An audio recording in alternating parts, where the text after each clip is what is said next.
up, guys? Hey, how y'all doing this morning? It's your girl Knowledge by Nikki with 1K. And I am here to do a lot of things, actually. I'm in my kitchen and I'm preparing my lunch, or actually I should say dinner. I've actually done a lot of smoothie preparing for lunch. A lot of people do smoothies in the morning. I like smoothies for lunch. I think I like smoothies for lunch because I eat probably about 6 o'clock. I eat dinner. And I wake up starving, y'all. I wake up so hungry. It's like I be wanting some real food in the morning. A smoothie is not going to cut it. So I just prepared my smoothie, which I'm going to grab. This ain't no cooking show, y'all. I ain't talking about cooking. I'm just talking. But I just prepared my smoothie, and it is a banana. I don't even know what all is in here, guys. I can't do dairy, so I'm allergic to dairy. And then I'm on this high alkaline restriction of what I eat because of a health condition that I have. So I wanted to get more protein because I'm not young no more, y'all. I'm not a young lady anymore.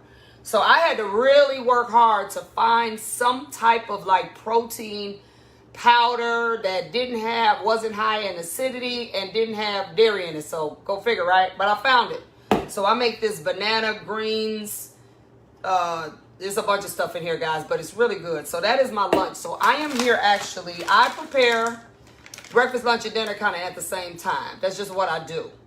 And I'm talking about preparation because this is where I'm actually going into this conversation. I am here. I wake up with intentions. I have a wonderful high performance planner, which I'm going to put that out there. I don't get a dime from this. I'm not part of this guy's affiliate program, but I get this high performance planner from Brendan Buford. And he's a really elite coach that I have been kind of following for some years now. And it's changed my life, guys. I don't have it right here with me, so you all just have to go on Amazon and see if you can find it. But the High Performance Planner is really amazing. It is a planner that makes you think. I'm talking way beyond just goals. Now, it makes you think about how you're feeling, what you're doing. So this is my morning routine. I plan my day, which is where I'm going with this conversation. I actually get up. I write down everything. I don't do planners at night. I do them in the morning. I wake up 4 or 5 o'clock in the morning, somewhere in between there. And it makes you write down all these things that not even actual stuff, but just mentally where you want to be in that day. And I do that. And then I write down actually my to-do list and so on and so forth. Then I get up. I have kind of this routine. I shower. I believe you need to cleanse the soul. And then I shower, and then I actually shampoo my hair or wet it down like every morning. So I got to go through this routine of getting it back sculpted. And then I actually just go into, I watch the news. I like to see because I go to bed kind of early. So I want to see, okay, what happened last night? Let me see what that is. And then I watch that, and then I come in the kitchen, and I actually decide what I'm going to eat for breakfast. It's not always the same stuff. So I keep a couple options. It could be cereal. It could be some turkey bacon and some oatmeal. It could be some shrimp and grits. Whatever. Just it's breakfast time. Then and in the middle of that I didn't get into. I do have an hour actually of meditation, and I just talk to God. I call prayer is just talking to God. I don't even refer to it as prayer because y'all, when the Bible talks about praying without ceasing, I promise y'all I do this every day. Every day, all day. I'm in the car like, God, what would you want me to do here? I mean, it's just normal for me. So you call it prayer. I just call it talking to God. I do it all day, though. And so I come in here and I get everything ready. And then I think about what am I going to eat for lunch? Then I think about what am I going to eat for dinner? Because the one thing I can't stand, I don't even bother dishwasher. I just wash the dishes. It ain't normally enough dishes to even be bothered. So I decided today I wanted this a dish that I kind of learned off of YouTube, and I'm tweaking it because I can't do dairy. My doctor told me don't you eat anything that has a pH under a 6.1. So y'all can imagine my eating dilemmas. And not so much dilemmas anymore. I basically kind of adopted a pescatarian lifestyle, and I got a great online grocery store, Thrive Market. I'll put the plug out. They sell everything, y'all. And then it's another store here in Chicago that caters to a spiritual group called Hebrew Israelites. So they do everything vegan. Like last week, y'all, I made the best shrimp and crab, dairy-free, gluten-free, vegan I ain't gonna call it vegan because it had shrimp and crab in it, but it was all vegan cheese, all vegan vodka sauce. I made some lasagna that everybody I let taste it said, girl, you need to sell this. It was off the chain. Even the rice, even the noodles were brown rice noodles. So it was, you wouldn't know. If I had told you, you wouldn't know. I'm talking vegan everything, dairy free everything, ricotta, mozzarella, garlic butter. So it was amazing. So I've enjoyed this time of Corona, learning how to do stuff, learning how to prepare, not just food, but my life. That is where this particular talk is going, guys. It is absolutely imperative. Y'all listen to me when I say this. What happens now when everybody now, I think almost everybody has been allowed to go back to their salons, to go back to work, barbers included. We're in phase 4 in Illinois. I don't know exactly where other states are in their phases, but I do believe just about everybody is back in play now. I think New York just let them go back, the hair salons open, I think this week. But what now, guys? What now? Let me tell y'all something. If this coronavirus shelter-in-place experience did not teach you something, and I'm going to just say this, and I know y'all may think I'm being harsh, then whatever happens to you after this, you deserve it. If this didn't tell you to do something differently, and I ain't talking about no new stuff happening to you. I'm talking about some of the same stuff. I'm talking about some of the same stuff that you have the power to change and to fix.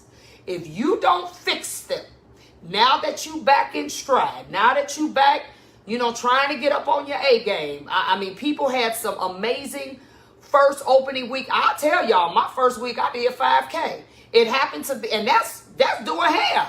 I ain't even talking about nothing else, guys, because everybody needed everything. But Corona shelter in place, for me, it was the best thing that could have ever happened to me. It made me push pause. It made me say, let me look at everything while I got time, while I cannot be interrupted. It was beautiful because I was having health issues and I needed to change my diet. So it gave me the opportunity to learn about what I can eat, what I can't eat, and to have time to prepare this stuff, to get used to all of this. It taught me the things that I did in my business I didn't necessarily need to do. I simplified my life in ways that I probably would have never done had I not been forced to go sit down and not be running, jumping on airplanes. And you know the drill, right? The thing that I worry about, though, I talked to probably over 100 people by now since the coronavirus has started. People that I don't even necessarily coach, just people. And everybody was on this, yeah, girl, I'm going to sell this retail, and I'm going to sell these wigs, and I'm going to do this, and I'm going to do that. And y'all was on it.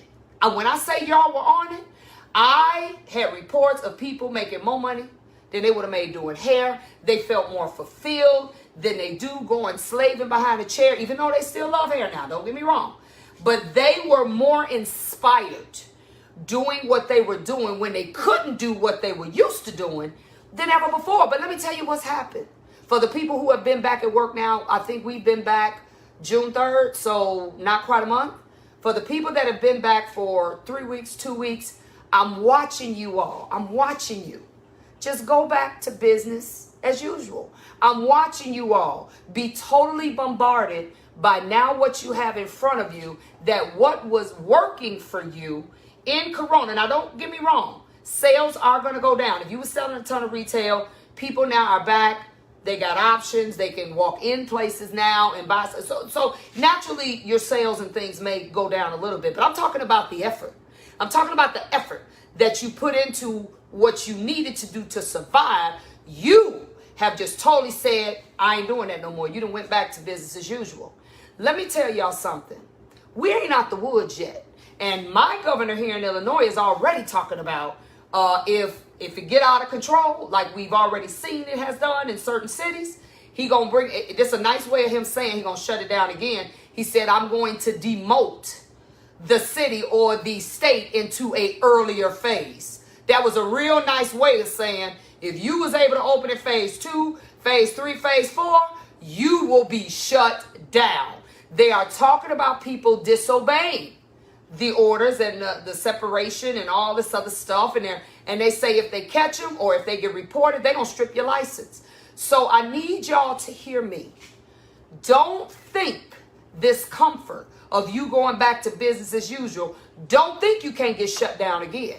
Don't think you can't get a report on the news, or we get robocalls actually from the mayor in the city I'm in, that you will have to officially close again. So I'm saying to you, whatever Corona has taught you, if you lose that, if you now say, whatever, I did that for survival, I ain't into that no more, I'm going back to my default setting and do whatever it was that I was doing, you are going to be really messed up if this happens again, if people get sick again, if they go back to saying people got sick coming from out of your spot. It ain't over, guys. And I saw something that I have dreamed of seeing. It's salon owners, workers, people literally saying, you know what, let me get on the horn, let me sell retail, let me do this, let me do that. And yet, here we are now, back in stride again, and y'all done just kicked all that to the curb. And you know why you kicked it all to the curb? Because this is what I heard. My numbers fail. My numbers fail, so I figure why I keep selling it. Are you serious? Companies, there is a business cycle. Business go through cycles all the time. They go through a cycle of recession and then depression, and then they build back up. This is what business is.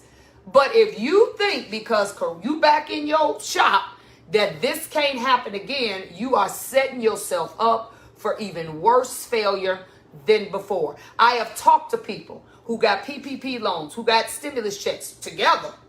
I have talked to them about what they did with the money. People are jacking off this money as if, now don't get me wrong, I get it. You might have had to pay bills, you had to catch up. I get that. But I'm talking about all this other stuff.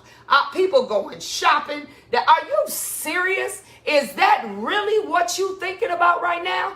Do you really think this $1,200 can go that far? If you got $10,000 for the forgiveness loan, if you got it more than once for the forgiveness loan, I don't care if you got 60, 70, 80,000 for an actual SBA loan.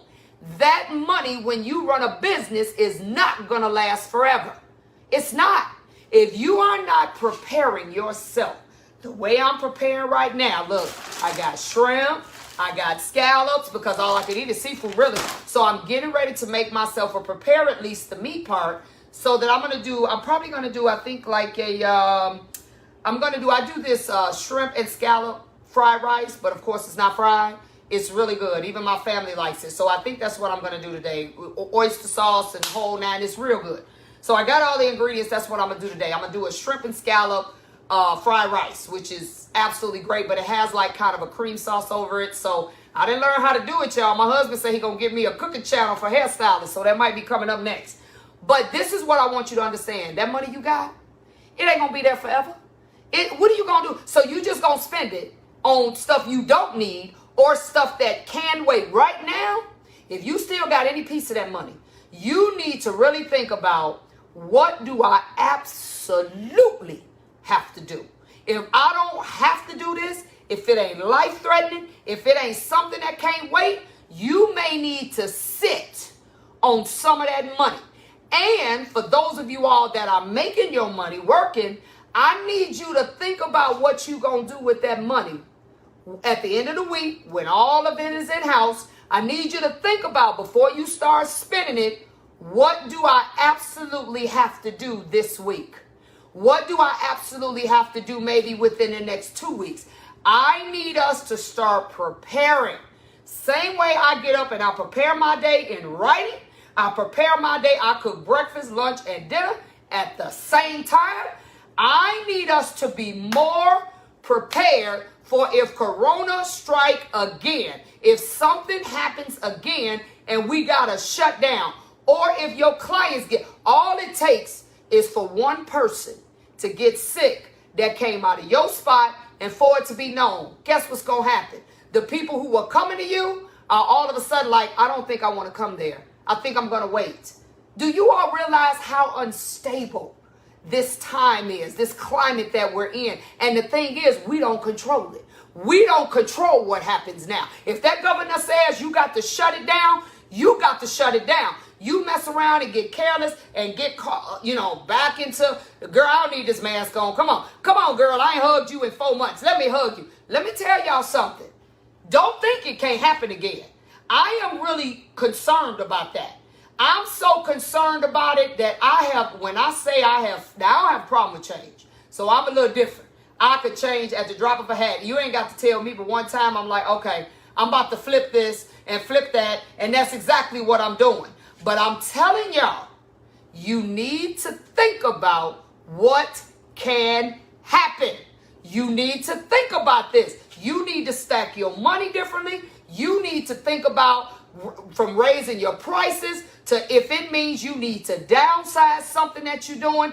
We do have the power to put ourselves in better situations so that if something should occur, we are better prepared to be able to handle that hit. And I'm going to tell y'all, I'm watching people, I'm looking at beaches, and I'm like, y'all go mess around and have them declare full martial law if y'all don't go sit down somewhere. And if those of y'all who don't know what martial law is, that means you going to go sit down in your house and you not going nowhere.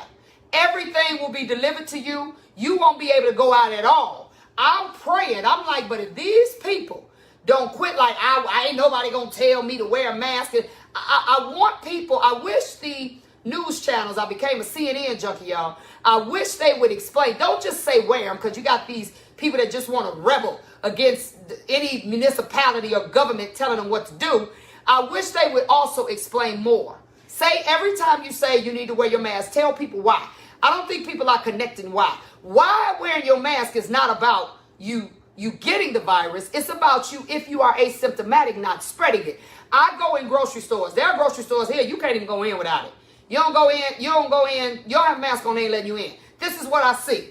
I don't even have my mask here, but this is what I see. I see this, my mask, is I keep them in my car. This is what I see. They come in because they know they can't get in the store, so this is what they look like. Soon as they get in the store, the mask is under their chin. And then they on the phone, as if the person on the phone can't hear you through your mask, and they spitting, picking apples and picking pears. How many of you all really don't believe you spit when you talk? Are you serious? Everybody does. Something comes out of your mouth just when you speak. So then you spit on that apple, and then I come behind you, and I pick it up. And I pick it up, even though I got my mask on, even with gloves, I pick it up with gloves on, put it in my cart. Then I go to my car. I forgot to take my gloves off, so I grab the handle, I grab the steering wheel. Then, oh God, I remember to take the gloves off. Then I take it off. Now, whatever was it, coronavirus molecules they're explaining are just that little. Then whatever's on my steering wheel, whatever's on my door came from you. Came from you. How do y'all think this disease is spreading this quick? People ain't kissing and hugging and sleeping with each other. This disease is spreading from the simplest things that we have became accustomed to doing haphazardly, and just defying what has been told. My thing is, okay, fine. I don't even care if you don't believe the mask do nothing. Wear it anyway. It ain't gonna hurt you. What's gonna hurt? You don't like the kind of mask you got, get another one. They got 1,000 different masks now. You can't breathe good in that one, go get another one. You don't like people not seeing your mouth? I tell you what, they got the mask now where this is totally clear. They can see your whole smile. Women can wear their lipstick again. It doesn't make sense for us to keep going through this. And what I feel like, guys, I feel like we're going to get into a situation, those of us that are doing right, we got these businesses we running. We don't want no drama. We don't want nobody saying they got it from here. We don't want nobody getting sick up in here like they had the great clips in, St. Louis, where those two girls, I guess, knew they had the virus. They infected 151 people. I don't need that coming from out of here, but we're going to be penalized by other people who just refuse to do what they're told. Young, old, don't matter. They refuse. What are you going to do now? What are you going to do? It ain't really, I don't know why I even put the aftermath of Corona, because it ain't even in the aftermath. We still in it. We're still in it. And I need to know that my people, the people that God has given me command over, are going to continue to do the things that they were doing during Corona that kept them in the game, kept them making money, kept them surviving. Everybody was doing the right thing. And as soon as somebody lets you back out, you go do whatever. And then you think we can't get put back here. Oh, but yes, you can. As Bart Simpson used to say, au contraire, mon frère. Yes, you can. You can be put back in this situation. And I get mad about it because they ain't going to say, since you didn't wear your mask, you can't open your business. Guess what's going to happen? They're going to shut everybody down. They're going to mess with me, and I'm doing what I'm supposed to do. So I'm here pleading with everybody on here. I need you to get it together. I need you to get your money together. I need you to stop being foolish. I don't care if I don't like wearing the mask either, but I wear it everywhere. Having a mask under your chin does not help. People can hear you through a mask. You can talk on the phone with a mask on. You do not have to bring it down. You're just being defiant just for nothing. And I hate to say it, but some people ain't going to get it together until it happens to them or somebody they love that dies or almost dies. And I don't want everybody to have to be in that situation before they realize this is serious. This is real talk, guys. This is real talk. So don't ditch everything that you've done during Corona. You was doing everything right. Wearing your mask, staying away from people, selling retail, selling wigs, doing this, trying to keep yourself afloat, taking time to sit. Look, I was so happy to get my website finally updated. I had time. I think in what? We got shut down March 20th, 19-ish, somewhere in there. From March 19th to, when did we go back? June 3rd. So I'll say June 1st. I made $26,000 online. You know why? Because I was feverishly doing what I needed to do, because no matter how much money you got, it still was more going out than what was coming in. And guess what, guys? I ain't stopped. What I'm going to stop for? All it did was gave me time to catch up. Like, okay, let me catch up. This I don't even do no more. Let me change these pictures. Let me do this. And now I'm on a roll. It actually inspired me to do more of what I love. Training online. It inspired me to do more of that. But those of us that did it just as a means of survival, now you like, fine, I'm going to go back to business as usual. Why? Do you think it can't happen again? Don't let that momentum die. Don't let it die. Because I'm telling you, this whole thing, I just watched on CNN. They showed a beach in the UK. Let me tell y'all something. There was too many people on the beach before Corona. I was like, they were like this. They were like Lollapalooza type. I was like, that's too many people on a normal day, even way before Corona. So I ain't see hardly no mask. None. Ain't nobody out there, no bikini with no mask on. And I'm saying to myself, Lord have mercy, what are we going to do now? I'm watching my salon owners going back to business as usual. Let me tell y'all something. Y'all going to have to change some stuff. I saw something at a Pepe's. They got Pepe's all over, so I know y'all know what that is. Mexican restaurant. And it was the first restaurant I saw do it here. Now everybody does it. They're one of the outlots. They're in Tinley Park. It's a city right outside of Chicago. They're in Tinley Park, and they're in an outlot that's in front of a, huge retail lot that has a huge home improvement store and then some other stuff in there.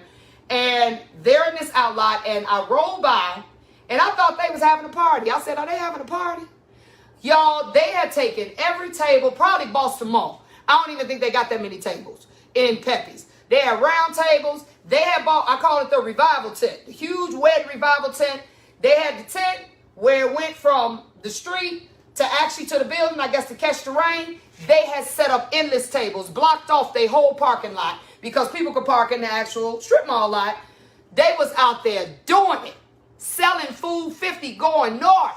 I looked, I said, that was so smart. Now, we know restaurants are doing it now, but I had never seen a restaurant shut down their whole parking lot. This is the first time I seen that. I ain't talking about just spew out a little bit in the little area. No. You couldn't walk in their parking lot. Shut the whole thing down. Got tables set up everywhere. They probably made more money than they did from the inside. Made sure they got it hovered over so you can go on in there. So it was more than just a little outside eating area. They turned it into probably a 2,000 square foot dining area is what they did. My point is, you got to change from what you have been doing. That is my point. What you've been doing, it wasn't working for you anyway. You need to change. I have to read this. I'm praying I can find it, guys. Y'all know I got the book coming out, and it's called Salon Slavery Ship, and right under it is called, it says owner. It's really about salon owners learning how they got in the mindset they're in and learning how to not slave. I don't know if it's in here, but I actually, because I'm still adding, my editor is like, if you add one more thing to this book, we're going to fight. I think it's in my laptop under Microsoft Word, but I actually did some research on from 1820 to, I think it was 1937. I researched every black woman that became, way past Madam C.J. Walker, that became successful in the black beauty industry. I got the whole list of names. It just isn't here, so I can't read it to you. Y'all gonna have to buy the book because it's gonna be in there. Every single one of those women from 1812 to 1937 that built empires with their beauty, every single one of them did it with retail. Every single one of them. There was not one person, and now obviously some had salons, some had schools, they had other stuff too, but every single one of them built their brand, built their name, built their businesses with selling retail. All of them. So now I need to know, at what point did we as black entrepreneurs in the beauty industry, okay? At what point did retail become unimportant? Because every single person that came before us, that paved the way, every single black woman, and you know what? Y'all stay right here. I'm going to get my computer because I got to read this to y'all. So y'all give me a minute. I'm going to get my computer so I can tell you what this says. All right, I got my laptop because I had to, and my editor is like, if you don't stop adding stuff to this book. But every time I come across something, it's just like profound to me that these were things I didn't even know. Okay, of course, because I'm rushing, I put the wrong password in, right? So let me put the right password in. I want to read you all some things, and I'm going to give you some names to research. I've already pre-sold several of these books, and so I want to make sure you all fully understand what I'm talking about. So let me go here to Microsoft Word. I basically just saved it in a Word doc. And so it's interesting that every single one of you all, that when we were in this situation where we had no money, retail was what most of you all did. But now you want to quit, right? Okay, women in business. I can't read this with my glasses on. Most of the women in business, let me see if I can get to the names. I'm going to get to the names. Madam C.J. Walker obviously was one. Rosa Meta Morgan was another one. Let me find. I hope I saved them here. Obviously, Marjorie Joyner. There were like 6 women. Oh, God, I think I didn't save them to this particular article. Okay, if you get the book, you'll have them. I didn't save them to this particular article. I must have put them somewhere else. But it was at least 6 black women, guys, that these black women literally built their empires, their businesses off of their skill set and also retail. So at what point did black people who say they want to succeed not care about retail? At what point, from the schools to the salon owners to everybody, that's all I saw people do during Corona. People stepped up their game selling retail. They did what they needed to survive. But now, even though the dollars have went down, now people are not doing it. Oh my God, I hate I don't have these. Okay, y'all just gonna have to get the book because I must have saved it somewhere else. I got it though. This is something that I want you to continue. Why are you stopping? Why are you like, whatever, I'm gonna go back to slaving behind this chair instead of continue pushing your retail? You're gonna have to, just like Pepe's. You know they ain't feel like bringing all them tables outside and setting up all that stuff. And I'm gonna tell you, those tents, they charge you thousands of dollars sometime to rent them. And I'm like, you want me to pay $1,000 and give it back? No, that's not gonna happen. So I actually tried to buy one from one of those places. They wouldn't sell it to me because they said they don't want to get rid of it yet. But I'm gonna buy one. I'm not renting one of those tents and giving it back. So Pepe's, who ain't making no money, said, you know what? We're gonna have to buy these tents. We're gonna have to. They don't even have tables in that restaurant like what I saw outside. They have big round tables. They don't have them inside. We're going to have to get these tables. We're going to have to sit as many people out here that could justify us paying these cooks, that could justify us being able to bring our entire work staff back, that can justify this. We're going to have to change the way we've been operating because it ain't working no more. It's not working anymore. I need you all to have the same tenacity and zeal that you had when you were shelter in place and you wasn't making a dime because you couldn't do no hair. I need you to get that back and to keep it. And even if your dollars go down, that's okay. You gonna have, this is what business is. Okay, business does this. That's what it does. But I'm talking about y'all that done ditched it. Y'all like, whatever, I'm back doing hair. I ain't got to do that no more. You don't want to wear your mask. There's actually salon. And I won't say what a salon is. But this salon owner has told all her workers, don't buy into that. Don't buy it. We don't wear no mask up in here. You ain't wearing no mask. We ain't making the clients wear no mask. We ain't doing that. Okay? Don't do it. First of all, it's not going to hurt you to do it, whether you think you should or not. What's going to hurt you to do it? What's going to change? It ain't going to hurt nothing. So why not err on the side of caution? Why not? Are y'all with me? So this is something I need to see that same fire. What I decided to do, I called one of the parks, a really nice park that's in my neighborhood. I'm going to do a COVID conversation. I already called the park like, look, I want to do something. How many people can I have in this park? Salon. When I say salon owners only, you can't even get in unless you show me your actual business license. If it ain't a business license that says you own that salon or somebody own it and you coming in behalf of them, you can't even come in. I am going to get one of those tents. We're going to sit outside and we're going to have a conversation. I'm going to have food barbecue. We're going to make it fun. I'm going to partner with a couple people that want to help sponsor this because I'm going to hire a comedian. We need to laugh a little bit. And it's a beautiful park. It's the park that we typically have our fireworks. It's a beautiful park. And we're going to sit out there and I'm going to stream it. And we're going to have a COVID conversation. And we're going to talk about, and those of us that understand what to do next, what to do now, we're going to help you. We're going to help you because it's more than me. We're going to help you get set up. Okay, you need to do X, Y, Z, this, that, and the other. I'm trying to get somebody there that can help people with social media. I'm trying to get people there, obviously, that can help them know how to push these products.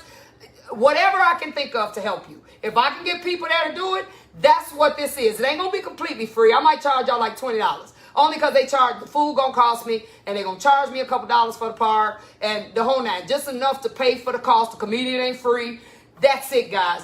COVID conversation. Anybody that's streaming, you're going to pay the same money. You pay $20, and you can watch the whole thing. My son, praise God, will be out of college. He actually took up, that's what he majored in. He's out of college, but he's still staying in his apartment. He actually took up communications. That's what he does for a living. So it's going to be a real video, it ain't going to be me with no phone. It's going to be a real conversation. I need you all to stay inspired. I need you all to stay inspired. And I'm just waiting on the park to call me back to tell me how many people. It's a big park. I'm like, how many people y'all say I could have? So I know what size tent to buy so I can spread. I got 1,000 chairs, guys. I went to a place called Rentmax. It's a place around here that I used to rent chairs from all the time. And I realized when I did my totals, I had paid over $1,000 to these jokers renting chairs. I went in there, I said, look, y'all got trailers out here, the containers full of chairs. I said, I'm not renting out another chair. Y'all gonna sell me some chairs. I know some chairs in there may not be in the best shape. You want to get rid of them.